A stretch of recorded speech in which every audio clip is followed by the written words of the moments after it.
Well, good Tuesday morning, North Texas. Thanks for waking up with us here on Daybreak. I'm Dia Wall. And I'm Matt Howard. We have a lot to get to this morning, but first we want to bring in our traffic anchor, Erica Lopez, meteorologist Greg Fields. They're going to help you get out the door this morning. Happy Tuesday to everybody. Happy Tuesday. Yeah. A couple overnight crashes actually that we're following, so I'll show you where those are. One in Tarrant County, one in Dallas County. Otherwise quiet elsewhere, but a couple of things. Okay. All right. Still quiet weather-wise, but things will be changing out there. Let's get you out the door right now, though. We'll have those low clouds rolling in again today. Breezy and warm as you head on out the door here this morning. So we'll keep the rain holding off until tomorrow night. We'll get to that here in just a bit, but 66 degrees taking you on out to Fort Worth right now. Those brisk south winds again as well, 16 miles per hour, but we'll see some higher gusts through the morning, and that will continue again on into the afternoon. But everyone looking at upper 60s once again, 65 in Gainesville and Sherman, coming out to Terrell and Canton as well at 66. So here's that day planner for you. Mostly cloudy as we start out. Skies will be mostly sunny, though, coming home later today, but we'll have those gusty south winds, 15 to 25, up around 86 for that high later today. So yes, it will be quite warm, but we do have the weather alerts in place Wednesday night, overnight going into Thursday morning, and then again overnight going into Friday, overnight Friday going into Saturday. With the showers and thunderstorms, there will be a wind and hail threat. The severe weather threat still remains fairly low, but something we'll be watching and we'll talk more in detail about for you. So make sure you do stay updated as we continue to update the forecast. Get that rain gear ready as well, because you will need it as we head on into Easter weekend. So more on all this coming up. But now over to Erica, checking on traffic. Greg, thank you so much. Yeah, I want to show you what we are talking about this morning on your drive. 5:02 this morning. Actually want to start you out here from some overnight information we learned from a deadly wreck in Dallas. It happened on North Central Service Road southbound at LBJ just after midnight. Our photojournalist at the scene says that it was a hit and run crash. We have reached out to Dallas police for a little bit more information. And for right now, what we're still seeing at 5:02 this morning, we've got an I-30 westbound crash at Loop 12 that has us down to only one lane open and moving. We can see police blocking off the additional 3 lanes of the interstate this morning. Again, this is traveling westbound here. It's already causing a little line of a slowdown here. As you can see, this is what things are looking like behind it at I-30 West and Mountain Creek. So if you're headed into Grand Prairie, this is going to impact you this morning. Maybe think about taking I-20 as a workaround. The other problem in Tarrant County, 287 northbound is shut down at Blue Mound from an overnight crash. So think about taking 287 business as your workaround as you plan out your morning drive. We also have some road work out here in the North Richland Hills area headed toward it from Bedford, State Highway 121 and Norwood. So I've got to look at that again also in Tarrant County, where we're down to 1 lane open here. Dia and Matt. Erica, thank you.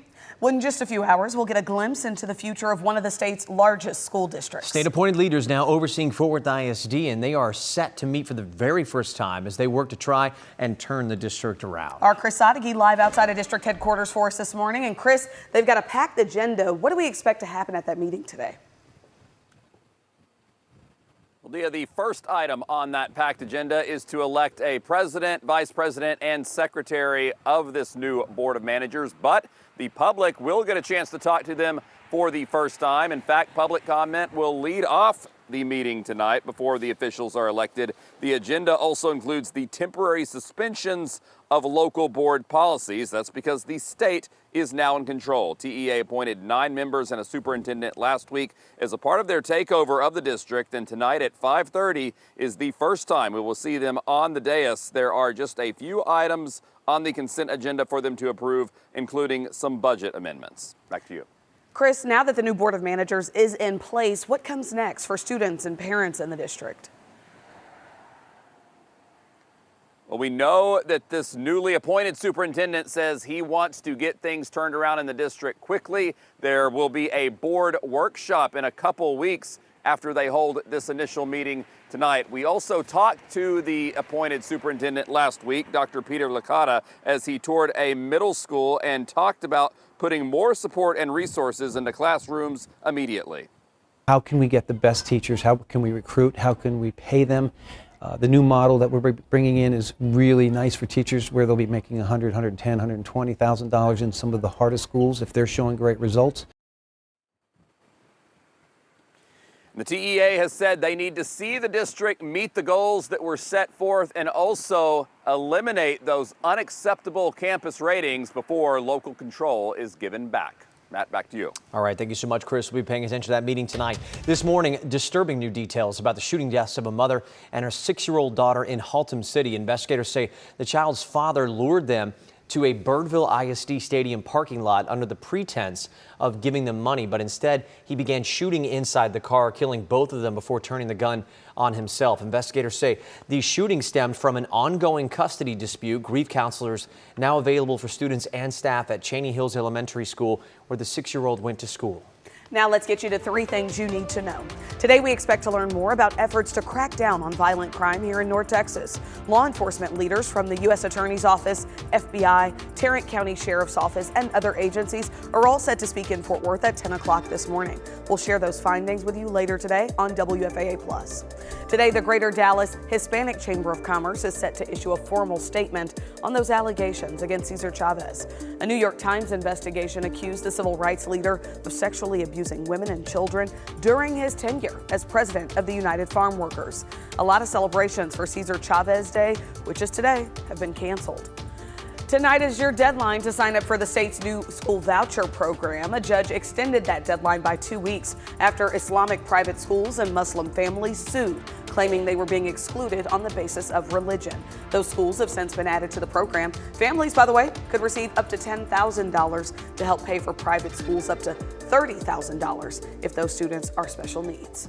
A big decision being weighed today could shape the way you get around in North Texas. DART looking for a new leader to steer the transit agency that connects the region. Transportation reporter Janelle Ford has been tracking both the changes and challenges at DART. Janelle, how soon could a new leader be named for the agency?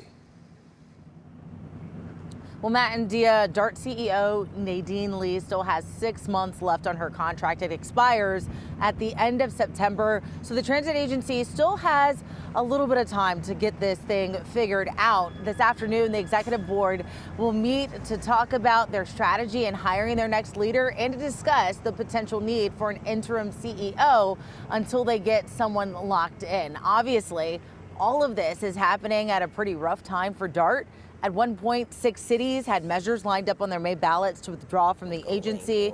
Then last month, DART struck a deal that would give a significant amount of money back to its member cities that led to Plano, Irving, and Farmers Branch pulling back. But University Park, Highland Park, and Addison still have exit elections planned. In fact, Addison just approved a 6-month contract with on-demand and paratransit agency Via to use existing DART stations to provide services to businesses and retail hubs as they consider other options. It's something Plano is also exploring, and those exit elections come just ahead of the World Cup. Officials say the final transportation plan for that should be released here within the next 2 weeks, which could cause some hiccups if those cities do, in fact, pull out. I'll send it back to you.